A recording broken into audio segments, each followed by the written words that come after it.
Bugünkü dərsimiz Azərbaycan geoloji quruluşu və tektonik zonalarıdır.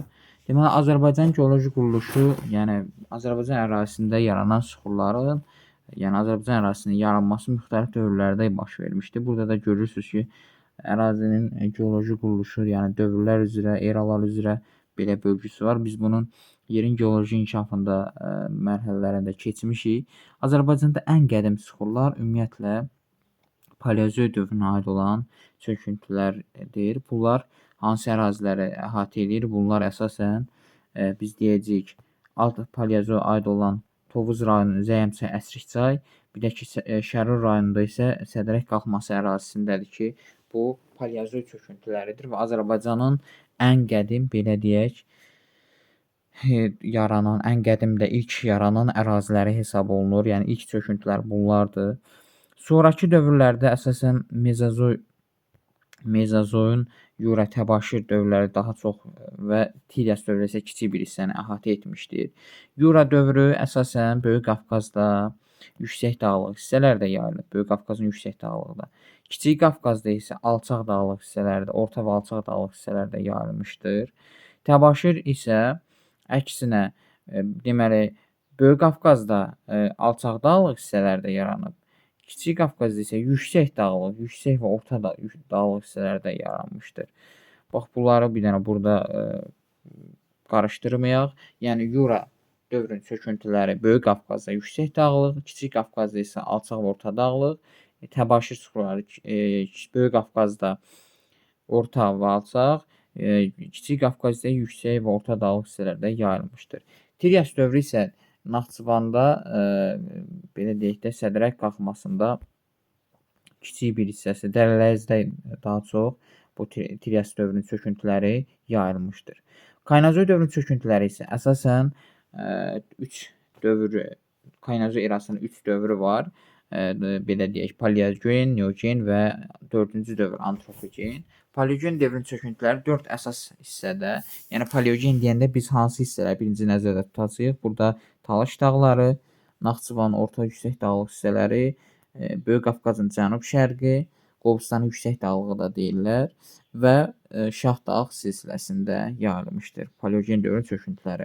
Neogen dövrünün çöküntüləri isə əsasən biz qeyd edəcəyik ki, burada Qobustan alçaq dağlığında, sonra burada Qusar maili düzənliyində, Ceyrançöl Acınoxurda, Bozdağ zirvəsində, sonra burada deməli Bozdağ silsiləsində, burada Bravar, belə deyək, silsiləsində, bir də Naxçıvanın Dərələr silsiləsində tala şəklində vardır.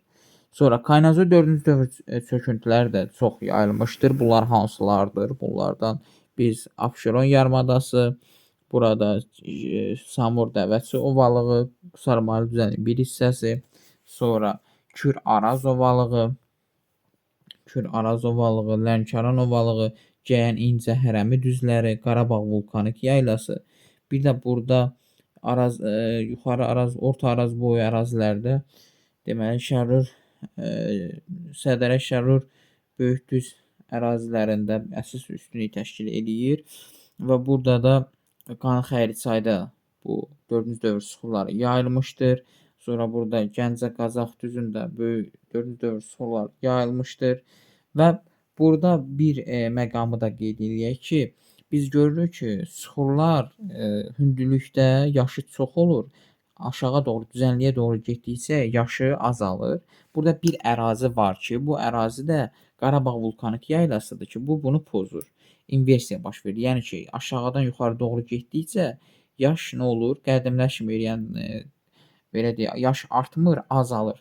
Burada Qarabağ vulkanik yaylasında 4-cü dövr vulkagen süxurlarla, belə deyək, vulkanik süxurlarla üstünlük təşkil etmişdir. Ona görə də burada 4-cü dövr çöküntülər vulkanik çöküntülər üstünlük təşkil edib. Burada çökmə çöküntüləri var, çökmə süxurların çöküntüləri üstünlük təşkil edib. Burada isə vulkanik çökmə, belə deyək, vulkanik 4-cü dövr çöküntüləri yayılmışdır. Sonra Azərbaycan bu tektonik proseslər nəticəsində 5 tektonik zonaya ayrılır. Bu isə Ön Qafqaz tektonik zonası, Şollar düzü, Samur-Dəvəçi ovalığı burada əsas isə əhatə edir. Böyük Qafqaz tektonik qalxması, yəni enmələr və qalxmalar var. Böyük Qafqaz qalxmasına Baş Qafqaz silsiləsi, Yan silsilə, Qovudaq, Niyaldaq, sonra Qobustan, Abşeron, Qusarmali düzənliyi, bax bu hissələr əhatə edir. Yaşma düzü və s. bu hissələr əhatə edir. Kür çökəkliyinə Qanıq Əyriçay, Ceyrançöl, Acınuxur, Gəncə, Qazax, sonra Kür Araz, Gəyən İncə Hərəmi, Lənkəran ovalığı, Cənub-Şərqi Şirvan, Səldiyən, Mil, Muğan, bax bunlar daxildir. Sonra Kiçik Qafqaz tektonik qalxmasına hansılar daxildir? Burada biz deyəcəyik vulkanik yayla, sonra burada Murovdağ silsiləsi, sonra burada elə Murğuz, Şahdağ, Murğuz silsilələri, burada sonra qeyd edəcəyik Qarabağ silsiləsi, burada Yazı yaylası, sonra Zəngəzur və Dərələyə silsiləsi, bir də Talış dağları, yəni cənubda Talış dağları bura var və Peştəsər silsilələri bu ərazilərə düşür. Sonra bir də burada Ordubad və Yayçı düzləri, Ordubad və Yayçı, hətta Gülüstan, Yayçı, Ordubad düzləri də aiddir Kiçik Qafqaz tektonik qalxmasına. Digər Sədərək, Böyükdüz, Naxçıvan isə burada Gülüstan da verilib. Elə Sədərək, Böyükdüz, Naxçıvan, Gülüstan, bəzi mənbələrdə Gülüstanı da götürürlər. Burada belə verilib. Deməli Sədərək, Böyükdüz, Naxçıvan və belə deyək də Gülüstan aiddir Araz-Cavan platformasına. Elə Ordubadla Yayçını biz yadımızda saxlayaq ki, aiddir hansına? Kiçik Qafqaz qalxmasına. Yəni burada verə bilər hansı düzənliklər Kiçik Qafqaz qalxmasına aiddir və yaxud da hansı düzənliklər məsələn belə deyək də Araz-Cavan platformasına aiddir. Yəni bunu ayırd etmək üçün bunları bilək. Sədərək, Böyükdüz, Naxçıvan, Gülüstan aiddir Araz-Cavan platformasına. Sonra Yazı, Yayçı daha doğrusu, Ordubad isə aiddir Kiçik Qafqaz qalxmasına. Sonra palçıq vulkanları haqqında məlumat vermişəm. Burada palçıq vulkanları bilirik ki, yalançı vulkandır, psevdovulkanlar da adlanır. Azərbaycanda, dünyada belə deyilir, 800-ə yaxındır, Azərbaycan 300-dən çoxdur. Onun ən hündürlüyü Torağaydır, yəni Torağay 400 metrdir. Işıq Zahirli var, Axtarma Paşalı var, Keyrək var, Qalxmaz var, Otman Bozdağ var. Palçıqlar əsasən çox hündür olmur, 4-6 kilometrə qədər yarana bilir hündürlüyü. Burada yəni əsasən girdən ibarət olan palçıq kütləsi axıdılır. Bu saz adlanır. Bərkidikdən sonra breksiyə də çevrilir bu. Əsasən neftli qazlı ərazilərdə bunlar müşahidə olunur. Bizim də milli təbii sərvətlərimizdir. Bir sırada xəstəliklərin nə idi? Müalicəsidir. Məsələn, əsəb xəstəlikləri, dəri, oynaq xəstəliklərinə də müalicədə istifadə edilir. Bu qədər.